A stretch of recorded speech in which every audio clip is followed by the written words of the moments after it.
it's important to understand that white people haven't been exposed to genocides, systemic racism, assimilation programs, and boarding schools. Maybe there are some who think that perhaps capitalism had some aspects of that, but it's a different story. It's a different discussion. Let's leave that out for a moment. The important thing is that we have also been exposed to a mind colonization, to a colonization of our ways of knowing and our ways of perceiving the world. Because if you go back a couple of hundred years, you'd find that people in the countryside, in some place in Europe, probably also North America, would have an animist knowledge system where stones, trees, rivers would be inhabited by spirit beings. Today on the show, I welcome Nordic Animist scholar and expert Rune Hjarnø Rasmussen. Rune is a historian of religion and has a Ph.D. from Uppsala University in Sweden. In our conversation, we discuss his work bringing animist practices into a modern context and how animism, ancestor work, and developing connection to the land can be experienced as a spiritual, cultural, and activist practice. All today on the Sounds of Sand podcast, presented by Science and Nonduality. Welcome to Science and Nonduality. What is non-duality? The universal forces. It's the collective consciousness. Being aware. Trauma is not the external event that happens. Trauma is the impact of that event, which is the disconnection from ourselves. That matter is energy, energy is matter. That's what EMC squared is about. There's a language without nouns. There is a language without subjugation. There's a language without objectifying. But if it's recorded, then there is a collapse. But if it's not, then it's the infinite potentiality. Oh, welcome to the Sounds of Sand podcast, Rune. Thank you very much. And, I feel like I will do a really bad job of pronouncing your full name, so would you mind saying your full name for us? No problem with bad pronunciation. My name is Rune Hjarnø Rasmussen. So okay. yeah, you mostly just pronounce my name in English because makes more sense like that. Instead of, so welcome. Before we get into Nordic animism and your practice, I was just kind of curious about your background a bit. Did you grow up with the traditions of Nordic animism, or is it something you came to as an adult? I would say it's mainly something I came to as an adult. Scandinavia is generally very modernized and secular, particularly southern Scandinavia, where I'm from. So it wasn't something that I was brought up to to a very large extent. I do come from a kind of a background. I grew up fairly secular, but my family has background in a kind of special kind of Christianity that's normal here, which is actually very linked to pre-Christian ideas. It kind of builds or kind of wants to build pre-Christian ideas into its matrix. But that's a little bit of its own rather weird story that we have Christianity in Denmark, where I'm from, that actually sees heathen religion as kind of the Old Testament of our people. But so I grew up a little bit on that side. I did get that a little bit, but it's I wouldn't call that growing up into Nordic animism. So you're referencing maybe some of the pagan roots that were pre-Christian that Christianity sort of co-opted to make into what we now know as Christianity? I think that would be a slightly different thing or different period. This particular kind of Christianity emerged in the 19th century and had this national romanticist bend where it looked very much to this glorious past and therefore sort of wanted to take in the old mythologies and so on. But what you'd be talking about there is more like what perhaps happened in the Middle Ages when Christianity arrived and would then be perhaps taking in specific motifs, which is something that you'd see a lot in Northern Europe. And you also see sometimes that people would exert cultural resilience through that. So a little bit in a similar way as people in Afro-diasporic religions identify their voodoos or their loas, their orisha deities with Catholic saints, you saw similar tendencies in Northern Europe. But these are kind of two different periods in history. Okay. Thanks for clarifying that. Yeah, I was imagining sort of very ancient when you said that. Cool. So yeah, let's get into the sort of heart of what you do in Nordic Animism. Could you give us a very general overview of what it is and how your relation to it? The basic idea is this. People today are in the process of realizing that indigenous peoples are significantly less destructive to the planet than the rest of us, or the rest of us are significantly more destructive to planet than the indigenous peoples. And that means that we are, in a sense, called to reflect on our own backgrounds as Euro-descended people, to think, okay, so perhaps we have similar things in our background ourselves. And lo and behold, we do. This complex of, sometimes people will talk about culture of landconnectedness, animism, custodianship, and this kind of culture that keeps human community in some sort of less destructive relation to nature. That is indeed something that many human communities, if not all human communities, have in their background. So there's not really any moral or methodological or theoretical or even political reason that the kind of people that are usually racialized as white shouldn't be asking ourselves, perhaps we can sort of decolonize our whiteness in an attempt to refine these kind of animist ways of knowing, traditional ways of knowing that might lead us towards less destructive ways of being in the world. And that is basically what Nordic Animism is. It's an attempt to try to do that, and to try to do it in ways that are I hope, politically and morally legitimate. They should be based on compromising respect for instance, people of all kinds of observances, be that sexual or racial or religious or cultural or whatever kind of subjectivity that people have, right? So that's basically the starting point of wanting to think with Nordic Animism. Can we decolonize out of this rather problematic whiteness that we are encased in, that is locking us into specific ways of being, specific perceptions, and also specific ways of relating to the world, ways of relating to the world that by now I think most of us would probably agree that they have shown to be rather apocalyptically, cataclysmically destructive, because it's not a little problem that our global civilization is facing right now. In fact, it's the biggest collapse in the history of life for 65 million years, which is a period of time that is about 12,000 times longer than the entirety of human history, right? Human history began with writing, invention of writing in ancient Sumer. So, the kind of consumer civilization that primarily the Eurocentric culture sphere has imposed on the world has had, consequences that are so apocalyptically catastrophic that it can hardly be overstated.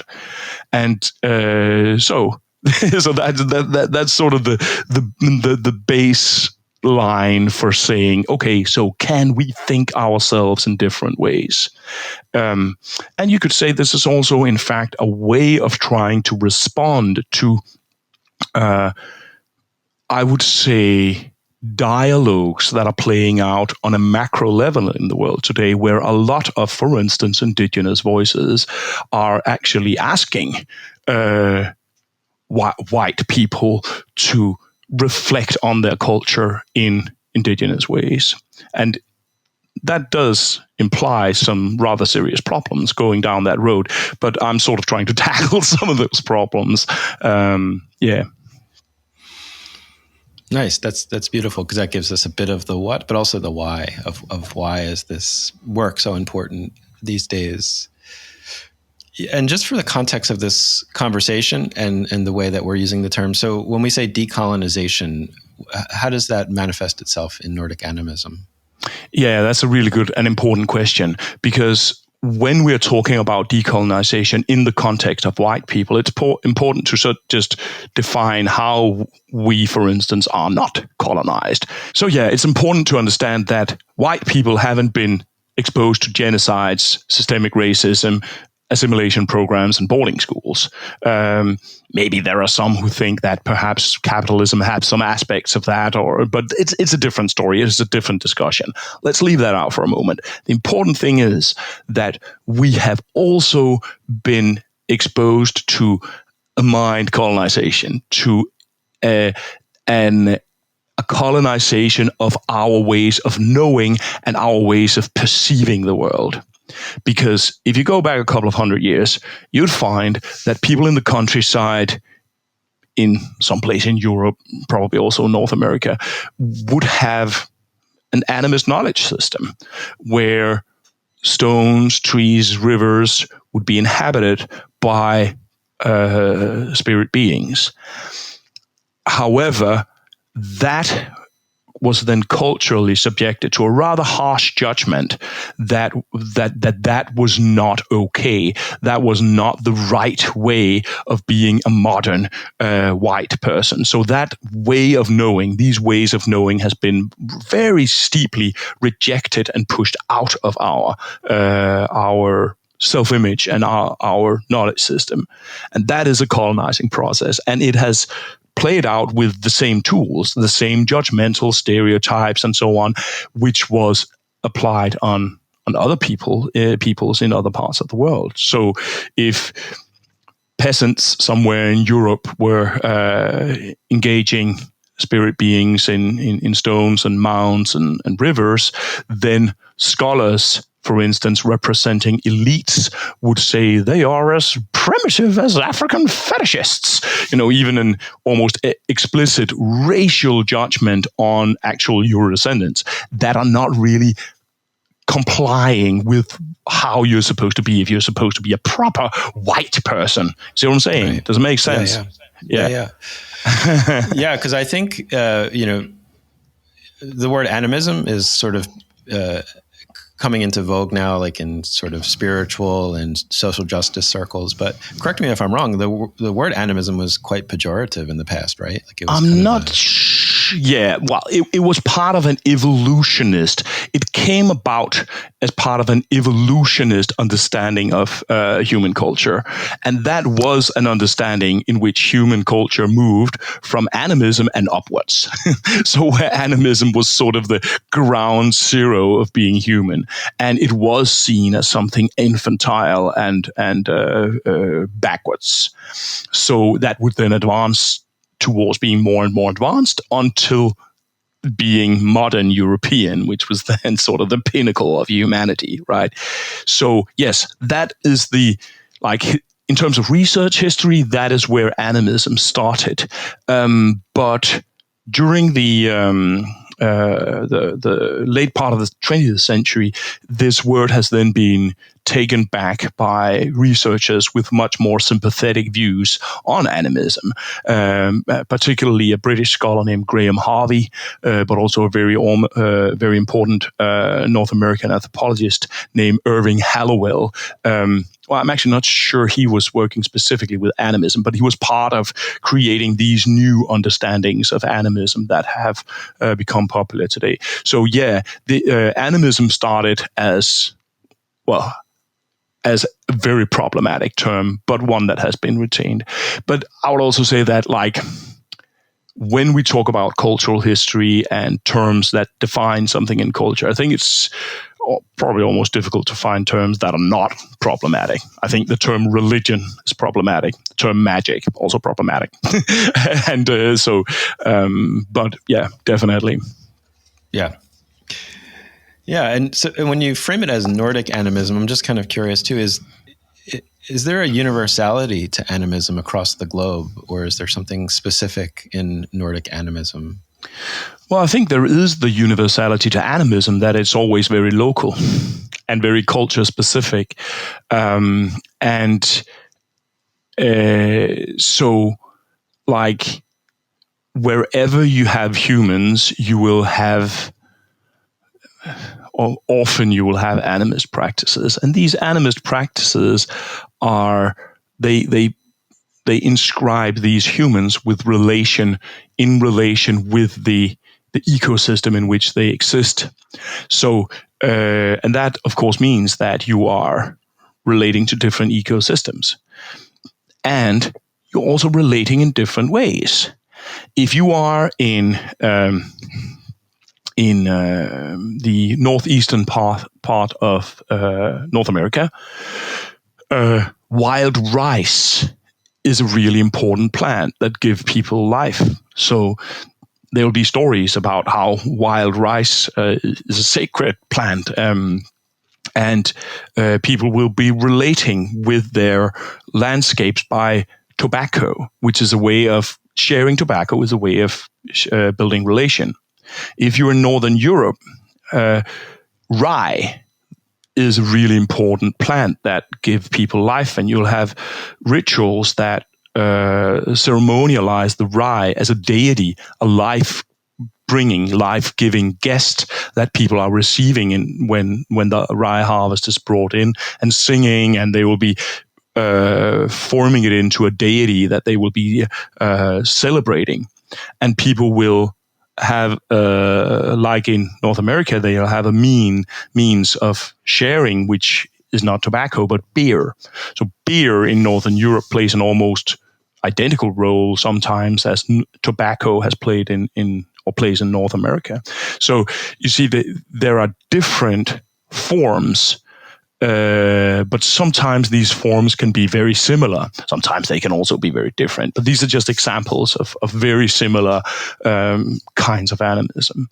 So when I'm talking about Nordic animism, it's because I want to talk about it in a frame where a specific group of people can relate to it, and where I also have a legitimacy to talk about it because I'm from this part of the world. So a good way of starting to talk about animism is to say, okay, this is a way of thinking that kind of comes from here and belongs here, and it relates to this landscape here. Yeah, and I'm sure too your ancestors are Nordic, right? Like basically going back as far as you know. So is that true? Yes. Yeah. I think I'm ethnically pretty unmixed, or almost. I think I'm completely unmixed. But I also think we should be a little bit careful placing too much weight in bio-ancestry, because it can become problematic. But yeah, no, I was just asking that to say that your relationality to the specific animism of your place is probably rooted in your blood and your cells and your DNA. It's all interconnected, so it probably resonates in a very specific way for you. I'm not too in love with bringing DNA into this, because humans move quite a lot historically, and our genome does change. I mean, we do look different, for instance, in different parts of the world, but I think that genomes change at an extremely slow pace compared to the speed of human migration. Even if you look at a very long period of time, like, is it 10, 20,000 years ago that indigenous Americans migrated into North America through the Bering Strait? I think from a genetic point of view, that is a moment. It's a glimpse in time, 10,000 years. So I'm a little bit careful with I'm cautious with the genetic perspective, also because it very quickly can veer, just that in English, veer into ideas of race, for instance, where my sister was adopted from Korea as a child. So is she less legitimately Danish than me? Does she have a less of a right, for instance, to feel connected to the landscape? She is, like, culturally, of course, she's fully as Danish as me. She grew up in exactly the same. So yeah, just to say, I'm a little bit cautious with that perspective. Thank you for clarifying that. I think I was saying DNA almost as like a modern way just to say bones, like you feel it in your bones. But yeah. Not being very precise with my language there. And I think that's an important point. Like, if we say, for instance, when we want to say stuff like essence, like you feel an essential connection to something, then that is, I think that in some cases that's a very good in some cases it's a very good way to speak, but we need to be very, very cautious about what metaphors for essence we use. See what I'm saying? Yeah. Well, and what comes to mind is, I'm about 3 generations American. Going back to my great-great-grandparents are American, but my lineage is from Ireland. And my first time going back to Ireland, specifically the county where my father's family is from, I don't know if it was imagined, but it just felt very resonant in my body. Like, it just felt like when I inhaled the air and smelled the grass and walked around and went to the cemeteries, it just felt very alive and like a place that I've been before. And of course, this all could just be me projecting that on, going back to my quote unquote homeland where my ancestors are from. But and it's important to acknowledge that experience. It's important to not or to be able to embrace that experience or bring it into how we are understanding ourselves today as transatlantic Creole mixed people who are inventing ourselves into contemporary, respectful, hopefully decolonial self-image.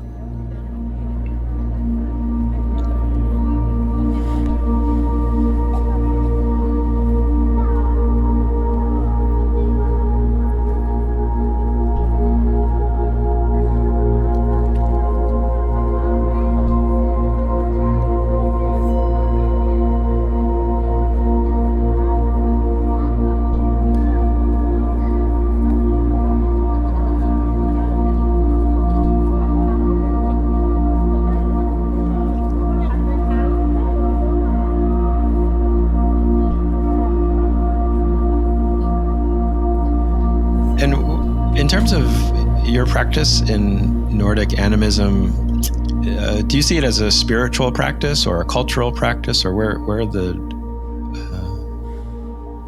lines or lack thereof? I think that would probably be lack thereof. Okay. I think I sometimes use the word spirituality or religiosity, and I think those words are good because they do have somewhat of a stigma, particularly here in Europe, perhaps more here in Europe than in America. And that stigma is a problem that should probably be dealt with because it comes from the way that modernity has been used to reject specific ways of knowing as kind of woo hippie stuff, and I think there's an importance to perhaps resist that tendency of rejection somehow. I think that the important concept in the practice of any kind of animism is reciprocity and relation. That you're building a reciprocal relationship with others around you. And these others can be human, or they can be other than human, of different sorts. And that thing about, for instance, physical embodied giving, like if you have an ancient grave mound close to the place you live, and you are actually giving it a bowl of beer to the spirits that live in that site, then the bowl of beer is important. It's not just an imagination. The actual giving itself is important, and that creates a reciprocity where you are entering into relatedness. And I think that our common modern perceptions of the world often makes this weird, and that is something that we have to perhaps forget about or push out of our minds a little bit, and just go into that giving and receiving, which is animist. So, and this, sometimes these forms are there in perhaps potential form, or it seems they're under the surface in our culture. So if you look at normal North European seasonal culture, for instance, you find a lot of these traditions that are really very beautiful traditions of engaging others in the land. A beautiful example from North America is Halloween, where people are carving these jack-o'-lanterns that are simultaneously, they are an offering of a crop, because these pumpkins, they're a crop, of course, but they're also monstrous. There's something monstrous about them. So they somehow represent an underworld that at that time of year is opening its gates. So the dark time is coming to us. So there is a unity between life and death in that image of these pumpkin heads, right? And you're lighting a candle inside it. That is a candle that it is as if you're lighting a candle in the underworld, inside this monstrous being, perhaps associated with death, which is at the same time ultimately life-giving. It is actually a piece of crop, life-giving sustenance. Now, that kind of density of symbolism is, I think it's core in animist relating. And when we look at, for instance, stuff like folklore, we find a lot of it. And some of it we can just take out and use again. Like these jack-o'-lanterns, that is an example of stuff that is a very, very live contemporary tradition, but a lot has also been lost. But sometimes it can be taken back into our normal celebrations of, I don't know, Christmas or Midsummer or November Day or whatever we celebrate. Yeah, that's true. It's like there's all of these almost like shadows of animism in our popular culture, and it's just a matter of maybe spending time with them and deconstructing them and doing the research on where they come from. And you mentioned Halloween, and as an American, I'll say we're a very death-phobic culture. Like we basically don't talk about death. It's a very taboo subject to talk about. Yet we have this very popular holiday these days. It's like super, it's up there with like Christmas and Thanksgiving now, with like how much it's advertised on TV, and you see it in the stores, and this celebration of getting your costume ready and finding, for children and adults nowadays. Mm-hmm. So it's interesting, these sort of maybe these portals into animism that are there. We just have to maybe go through them a bit more to rediscover what can be about. Yeah. Okay. So Halloween is also growing in North America. Yeah. Okay. Awesome. What has happened here is actually that we have imported Halloween from North America, because we used to have All Hallows celebrations that were kind of the same, but they died out. And then people have started to celebrate North American Halloween, which is it's kind of a renewal actually of culture that basically used to be there. And I think animism often works like that there are aspects of renewal in contact between different cultural spaces. Mm-hmm. And in terms of animism as a spiritual practice, I'm just curious too, in Denmark and Scandinavia, is it like on forms and things like that, like government forms? Is it like something you can actually put down as a religion? Is it like an accepted religion?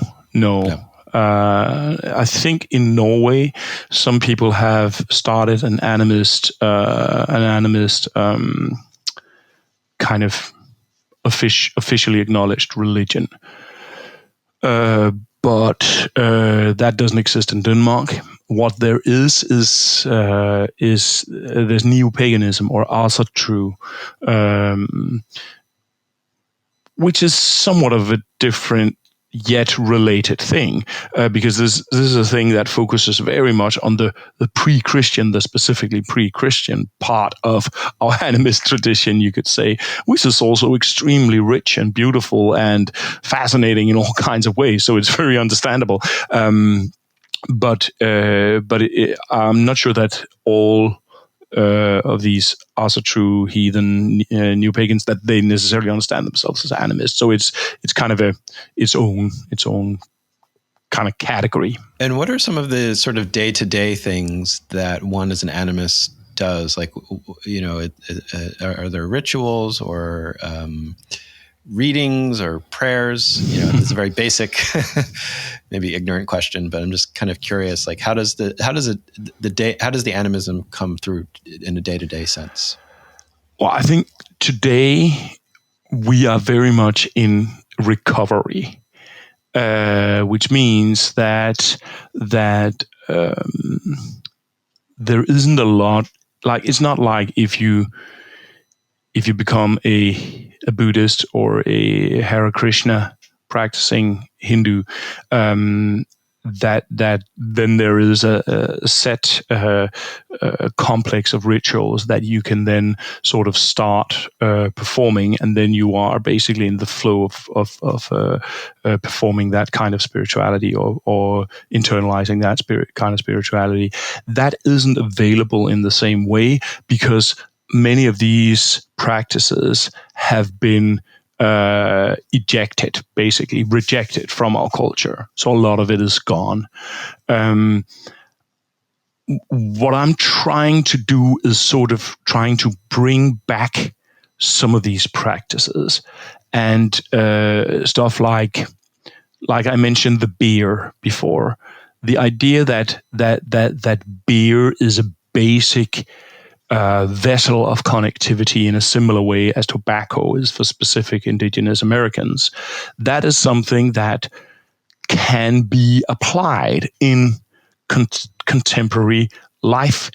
Like if an Ojibwe Native American brings tobacco in his hand when he visits an elder, we still bring a bottle of wine when we visit each other.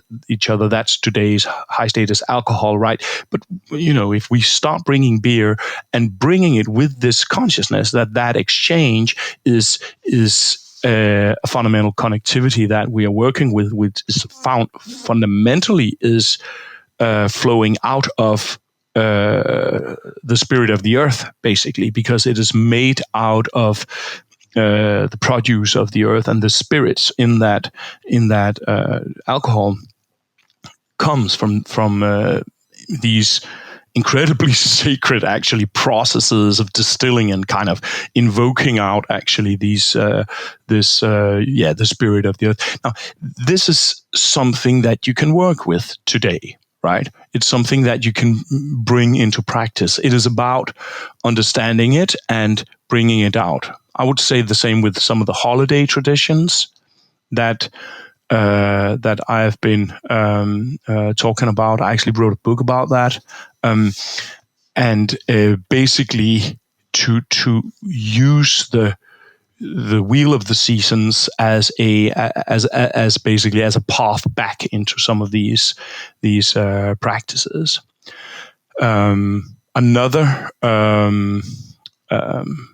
thing that I have become aware of, which is, I think, incredibly beautiful and has been a really important part of people's life, is the sacred fire, the treatment of specific fire, and that can be a hearth fire in the house, or it can be a seasonal pyre, or it can be Christmas lights, to basically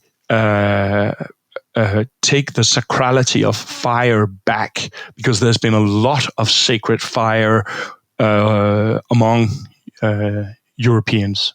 It's a very characteristically European thing, and you find it among all kinds of peoples, of course, sacred fire, but you just find it among Europeans a lot. So these are concrete little things that technologies that I'm sort of trying to bring back somehow and make available knowledge of them for people, hopefully to somehow use or apply in their daily lives. Yeah, it's interesting because the things you're describing, they sound new and novel, but obviously we're talking about things that 99.9% of our ancestors did, who were also animists. Like we're the in the vast majority in terms of being non-animist in our relation to the more than human and nature and each other. Yes. Yeah. Animism is the rule in cultural history, and the idea that humanity is encased in loneliness, in cosmic loneliness, that is an exception in the history of humanity. So, and that's also why in a sense, it must be available to move back, And so I think some kinds of culture is it ought to be possible to make it available. Like there's an indigenous American author named Robin Wall Kimmerer who's describing.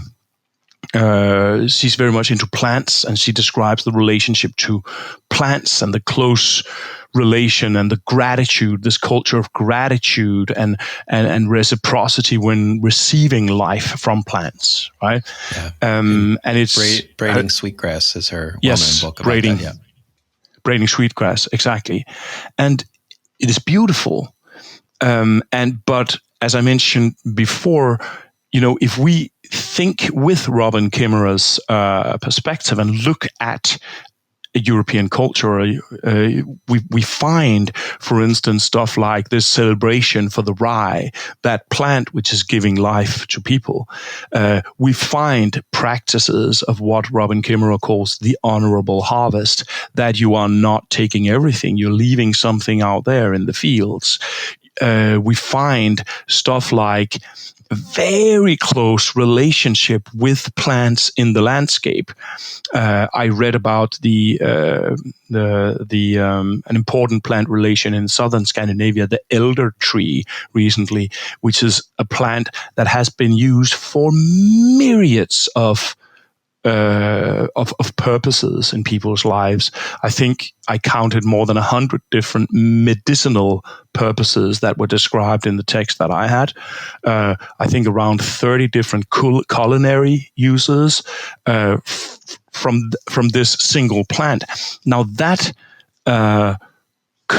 closeness and proximity in the relation to those beings that give us life, I think that is something that we must find it again. And here I'm talking about plants. We could also talk about animals. Now, one thing is that some choose to live as vegetarians or vegans, and I think that's I totally understand that choice. But if we look at animist relation to, for instance, hunted animals, then there is a relation of respect, which is absolutely foundational. I went to northern Norway some months back and visited a Sami man, a guy from the indigenous population of northern Norway, who grew up as a traditional reindeer herder. And for him, for instance, the act of killing animals in order to eat them is very normal. But also, when he described this, he described it as a very a very deep act of respect and it is not something you enjoy doing, but there's a very deep relation of respect that is going on in that. Now, if we think about the conventional industrialized meat production system that we have today, then that is gone. It is a very atrocious way of dealing with these beings that are giving us our life by becoming meat. When you look at pigs, for instance, I'm from Denmark. I grew up in Denmark. I grew up in a pig farm. Denmark has 6 million human people and produces 30 million pigs for slaughter annually. 30 million for a population of 6 million people. It's grotesque. If we roll back time and look at our relation to that particular animal back in time, you would find that Freya, the goddess of love, she was named Syr in Old Norse, which means the sow. So there is an extreme devalorization. Today's sow would be some of the most ugly thing you can even imagine saying to a woman. So there's an extreme devalorization of our relation to that animal that goes together with this very atrocious way of actually relating with that animal. In 2 generations or 3 generations ago in Northern Europe, people would ceremonially apologize to a pig when slaughtering it in the same way as an Inuit hunter in Greenland would apologize to the soul of a seal after killing it. Now that respect relation is absolutely gone, and I think that stuff like that, respecting the beings that give us life, be that rye or be that pig or be that the elder tree, these are things that are so intuitive that it must be possible to bring them back into practice, into common practice. Yeah, beautifully said. Yeah, the examples you're giving of connecting with the earth, the more than human, I think are all great. And I'm wondering, can we expand this to the way we relate to each other? So are there animist practices that can deal with some of the psychological and societal things that are plaguing us? Like you mentioned, loneliness or polarization. Even, with Sand, we've been working a lot with individualized trauma, with the Wisdom of Trauma film. Are there methodologies, do you think, in animism that can be applied to these problems we're having as a society? Yeah. The answer to the question is yeah. Next question.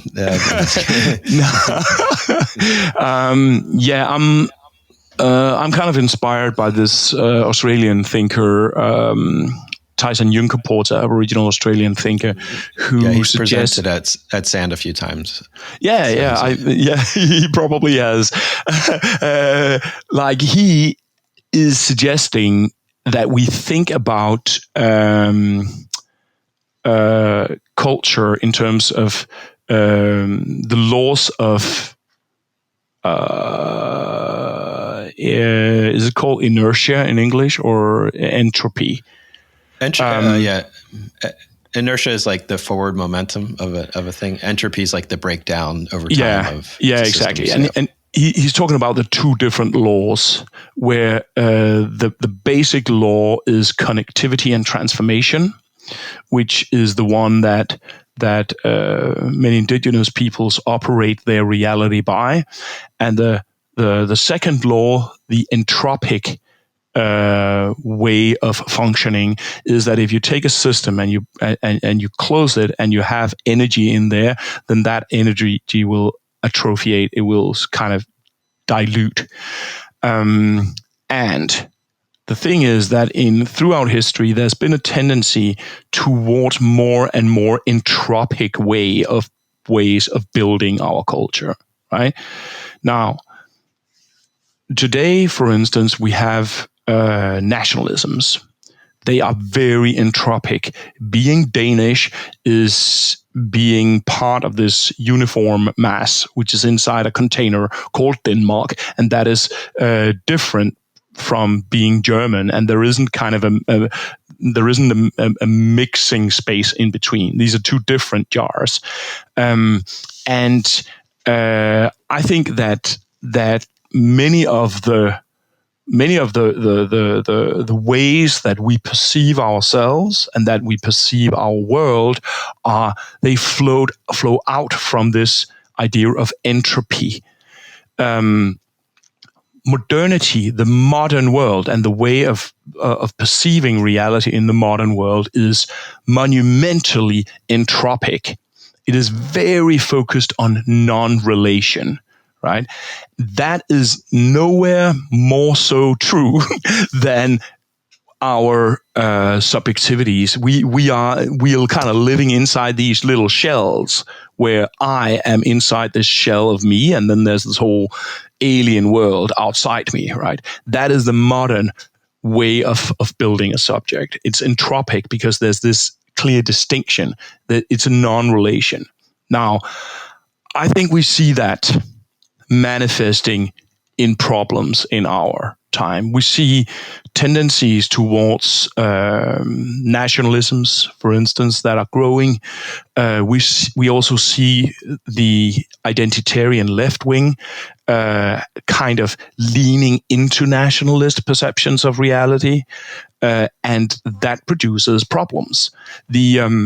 Now, when, for instance, like me, you're talking in public space about stuff like Nordic past, you get a lot of attention from bad people. You know, I cancel a lot of people from my platforms because they may be, I don't know, racists or something like that. You know, so I basically don't want them to co-opt what I'm saying and kind of bring it into their way of seeing things, and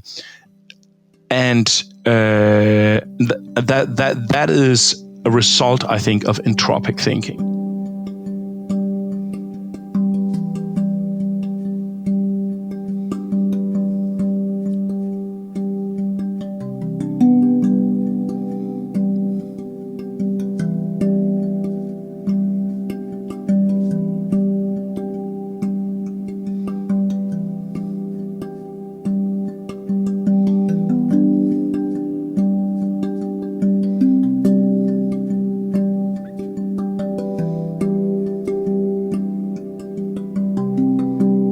What are some of the aspects of animism then that can help us get out of this entropic system that Tyson and you are talking about? Well, one particular part I think is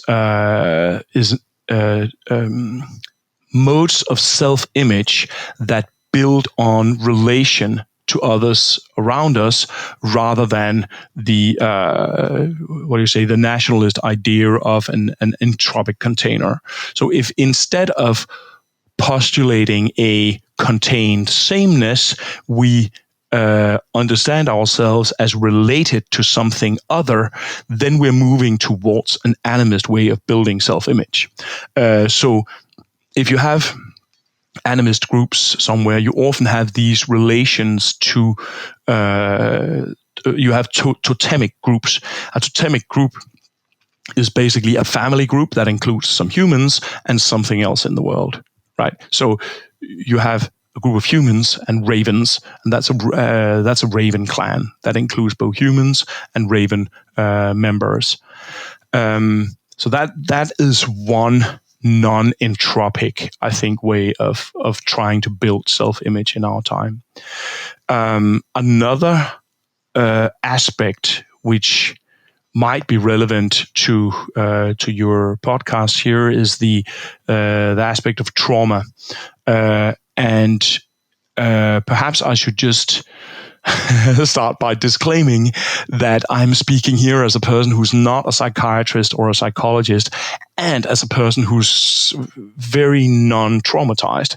I have a friend who's actually a trauma taking a trauma education, and he's saying that I'm one of the most non-traumatized people he knows. I was once almost lynched in interior Angola, and I did a PTSD test after that, and I hadn't accrued any traumatization from it. And this is not to say that I'm a super solid, cool person or anything. Like, I think everybody has breaking points and so on. It's just to say, so you know, that I'm a non-traumatized person talking about trauma now. So people were chasing you and trying to string you up to hang you to death, you mean? No. You want to hear the story?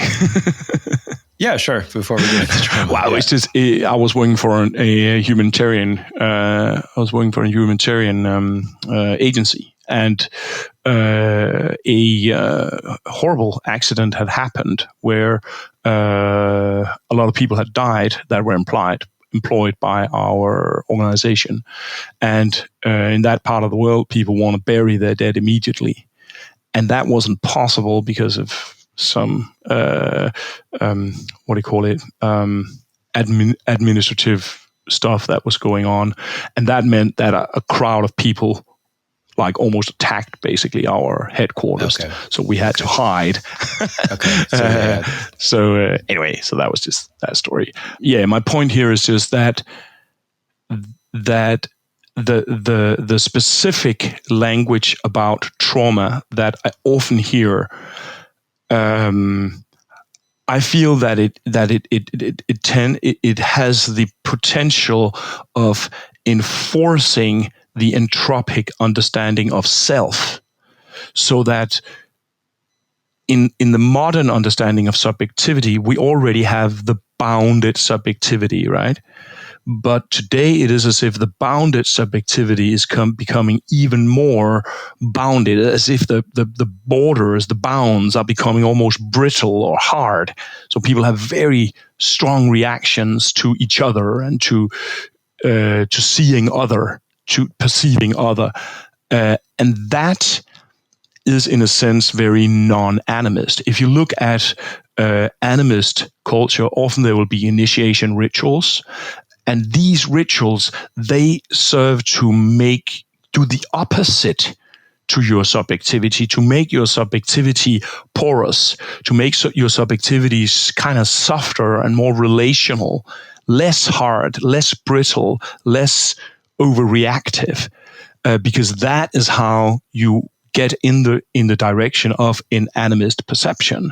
So if you want to perceive yourself as in relation with the world around you, then your subjectivity has to be molded. It has to be sort of opened to that perception. Now, that process is almost in principle transgressive, which is why if you look, for instance, at indigenous initiation rituals, they often are rather transgressive. There are aspects of violence. There are aspects of humiliation, and these are, I think, ways of making subjectivity more perceptive or more relational, basically. And that is something that I think our culture today needs. Right. So one example of this initiatory culture you find, for instance, in the Nordic heritage, there is an Eddic poem, which is an ancient poem from the Viking age, which is called the Hyndluljóð. And this Hyndluljóð describes an initiatory process. So there's almost like a sadomasochist situation where there are these two really, really badass goddesses that are demeaning and humiliating this young man who's being initiated somehow, whose name is Ottar. And they're just demeaning him throughout the whole lay. He's being humiliated. And in the end, he drinks poison and his world collapses and so on.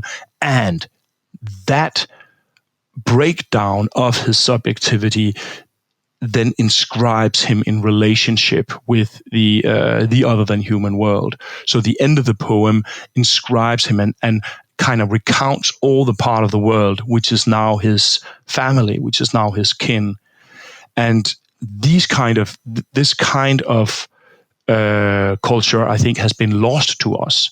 And when we talk about trauma, I think the loss of the relational culture is part of the reason that we become so traumatized today, that our subjectivities become so brittle because these, for instance, initiatory processes and cultures are not available to us anymore. And then I think that is somewhere at the root of trauma. Did that make sense what I was saying here? It did, yeah. No, I think you're weaving a lot of really beautiful concepts, but also sort of practical ways to connect with animism. And so with that in mind, if someone feels called towards animism, we'll have links to your website and to your books and things like that. But are there some other resources you could recommend for someone who's basically knows nothing about animism but wants to get started with it? Well, I think that in the last decades, what has happened is that a lot of these rather amazing indigenous writers have started to be basically heard in cultural spaces. When I was a youngster, the only thing we had was Chief Seattle's speech, if you know what that is, which is it's a forgery. Actually, it doesn't have anything to do with ever had anything to do with any indigenous Americans. It was created by some hippie in the 1970s to lend credibility to environmental message. But today, there are these amazing voices like Robin Kimmerer that we spoke about, Tyson Juncker-Porter, who has spoken here many times, David Kobenauer, an Amazonian guy. What's his name now? Malidoma Somé from West Africa.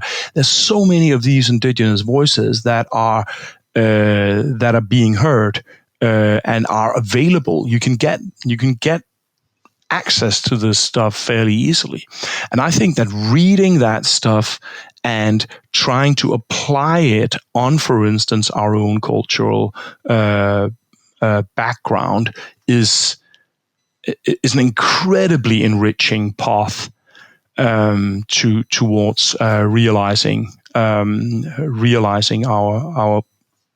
animist potential in our culture. And I think, but there are not a lot of people who have thought exactly along the lines that I'm doing here. It's starting to come. You're starting to find people who are thinking along these lines, and of course there's a lot of neo-paganism and so on. Graham Harvey, that I mentioned before, has some wonderful books about animism, respecting the living world. Animism, Respecting the Living World is a wonderful book. So yeah, I recommend those sources. Nice. And yeah, I recommend people check out your website, and you have YouTube channel, which you're frequently updating, adding videos on. Any other projects coming up this fall you wanted to mention that people can connect with you? I have an online seminar on autumn animism coming up on October 1st. And I also, I'm going to publish... Every year I'm publishing a Nordic Animist calendar that is coming out for the following year, and you can also find that one on my website. Let me think. I think that's kind of that. All right. Well, thank you, Rune, for being on the show today and for imparting us with such deep wisdom about Nordic animism. Thank you very much for bringing me in. It was super nice to chat to you, Michael. And thank you for listening to The Sounds of Sand.